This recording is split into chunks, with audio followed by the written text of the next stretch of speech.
సాక్షాత్కారం కోసం అనేక సాధనాలు, పద్ధతులు నిర్దేశించబడ్డాయి. వాటిల్లో మనకు అతి త్వరగా విజయాన్ని చేకూర్చే పద్ధతి మాత్రమే మనం ఎన్నుకోవాలి. అయితే ఆ పద్ధతిని నిర్ణయించుకోవలసినది మాత్రం సాధకుడే. ఈ విషయంలో సూచనప్రాయంగా స్వామి వివేకానంద వెల్లడించిన అభిప్రాయాన్ని ఇక్కడ మీకు చెప్తాను. మనిషిని అత్యున్నత ఆధ్యాత్మిక స్థాయికి విజయవంతంగా తీసుకుని వెళ్ళగలిగేది కేవలం రాజయోగ పద్ధతి మాత్రమే.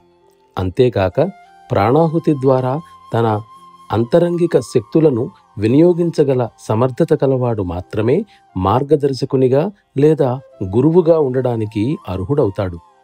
హఠయోగం ఆజ్ఞాచక్రాన్ని దాటి ముందుకు తీసుకు వెళ్ళలేదని నేను మీకు నిశ్చయంగా చెప్పగలను. ఇదీగాక దీనిలో మరొక పెద్ద దోషం ఉంది.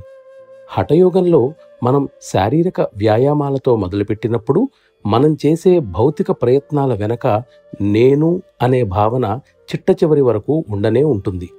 ఆ విధంగా అహం తగ్గటానికి బదులుగా పెరుగుతూ పోతుంది. కానీ రాజయోగం విషయంలో అలాగ కాదు. ఇక్కడ సాధకుడు నిరంతరం చంచలంగా ఉండే మానసిక ప్రవృత్తులను శాంతపరచటానికి అతి సూక్ష్మ సాధనల ద్వారా ముందుకు సాగుతాడు. అంతేగాక ఈ విధంగా తన దృష్టిని అతి సూక్ష్మమైన దానిపైనే నిలపడం వలన సాధన చేసే సమయం అంతా సాధకుడు శరీరం అనే భావానికి దూరంగా ఉంటాడు. సత్తును సాధించటానికి గృహస్థాశ్రమం అడ్డురాదు. అత్యున్నత స్థితిని సులభంగా పొందటానికి ఇదే శ్రేష్టమైన ఆశ్రమం. దీనిలోనే తేలికగా సాధించగల అవకాశం ఉంది. నేను గృహస్థుడనే, నా గురువర్యులు కూడా గృహస్థులే. పరిపూర్ణుడైన మహాత్ముడు ఈ గృహస్థ ఆశ్రమంలోనే లభించగలడని నేను ఖచ్చితంగా చెప్పగలను.